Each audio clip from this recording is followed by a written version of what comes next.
نحمدہ ونصلی علی رسولہ الکریم اما بعد فاعوذ باللہ من الشیطان الرجیم بسم اللہ الرحمن الرحیم۔ نہایت افسوسناک واقعہ جو ملک شام میں رونما ہوا، شقی القلب، سیاہ قلب، بدبخت انسانوں نے کس طرح خلیفہ راشد ثانی عمر، خلیفہ سادس حضرت سیدنا عمر بن عبدالعزیز رحمۃ اللہ علیہ کی قبر اطہر کی بے حرمتی کی، اور قبر اطہر سے آپ کے جسد مبارک کی اعضاء کو کس طرح نکال کر جلا دیا، اور آپ کی زوجہ محترمہ حضرت سیدہ فاطمہ بنت عبد الملک کے ساتھ بھی اسی طرح سلوک کیا، قبر کی توہین کی، اور آپ کے ساتھ تیسری قبر جو آپ کے خادم قبر کی تھی اس کی قبر کے ساتھ بھی اسی طرح سلوک کیا،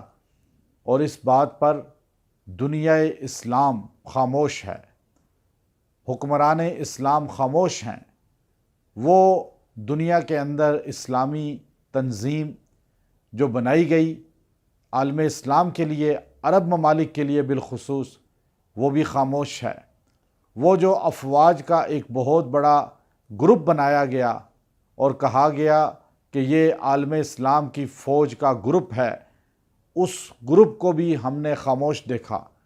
وہ لوگ جو بر صغیر کے اندر اولیاء اکرام کی تعلیمات اور مزارات کے تقدس کے لیے اپنی جان تک کی بازی لگا دیتے ہیں، وہ بھی خاموش نظر آتے ہیں۔ آج عالم اسلام پر ایک بہت بڑی یہ افسوسناک خبر اور یہ واقعہ ہے کہ 1400 سال میں بڑے بڑے انقلابات آئے، بڑے بڑے بدبخت آئے، بڑے بڑے بدبخت افواج ملوک آئے، لیکن انہوں نے یہ بدبختی نہیں کی کہ اس طرح ایک تابعی یا کسی صحابی کی قبر کو اکھاڑ کر اور اس طرح بے حرمتی کی ہو۔ وہ اسلام جو امام الانبیاء صلی اللہ علیہ وسلم نے قبر پر بیٹھنے سے منع کیا،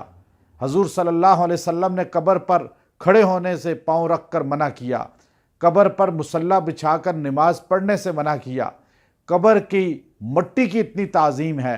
قبر کے اوپر جو علامت ہے اس کی اتنی تعظیم ہے، تو مردے کی کتنی تعظیم ہوگی کہ رسول اللہ صلی اللہ علیہ وسلم نے فرمایا کہ مردے کو احترام کے ساتھ دفن کرو، مردے کو احترام دو۔ اب یہاں اس انسان کو جس کو خلیفہ ثانی عمر کہا جاتا ہے، صرف لفظ عمر، آپ کا نام گرامی عمر تھا، اس عمر نام کے بغض کی وجہ سے ان بدبخت لوگوں نے، شقی القلب لوگوں نے، جو عبداللہ ابن سبا کی اولاد ہیں، جو یہودی النسب ہیں، انہوں نے عالم اسلام کے، اہل سنت کے اتنے عظیم رہنما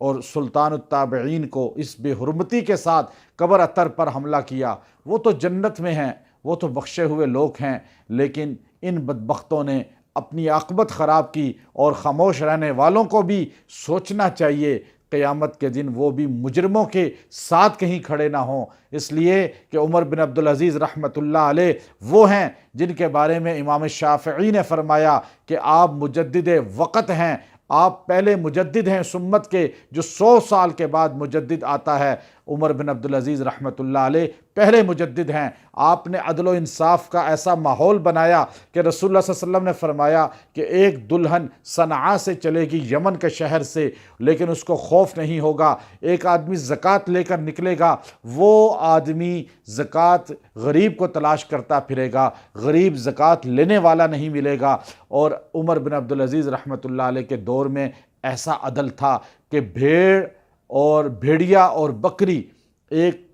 چشمے پہ پانی پیتے تھے، زکوٰۃ لینے والا نہیں ملتا تھا۔ آپ نے اپنے گھر سے کس طرح قربانی کا آغاز کیا کہ آپ نے بادشاہ بننے کے بعد، خلیفہ بننے کے بعد پیسہ ہضم کرنے کے لیے مختلف جگہوں سے ٹیکس وصول نہیں کیے، خزانے کے بجائے اپنی تجوریاں نہیں بھریں، بلکہ آپ نے اپنی بیوی فاطمہ سے کہا کہ تم 4 بھائیوں کی، بادشاہوں کی بہن ہو، اور تمہارے 4 بھائی بادشاہ گزرے ہیں، اور آپ کا والد عبد الملک بھی بادشاہ گزرا ہے، دادا بھی بادشاہ گزرا ہے، اور آپ کا خاوند بھی بادشاہ ہے، لیکن اتنی عظیم خاتون تاریخ میں نہیں آئی جس کے 4 بھائی بادشاہ، والد بادشاہ، دادا بادشاہ اور خاوند بادشاہ، ہر نسب سے اتنی عالی، لیکن اس نے اپنا سارا زیور، سارا مال بیت المال میں دے دیا۔ عمر بن عبدالعزیز رحمۃ اللہ علیہ کے گھر میں کھانے کو نہیں ہوتا تھا، بلکہ عید کے دن بچوں نے کہا کہ ہمیں آپ نیا کپڑا لے دیں، تو آپ نے کہا میرے پاس تو پیسے نہیں۔ کہا بیوی نے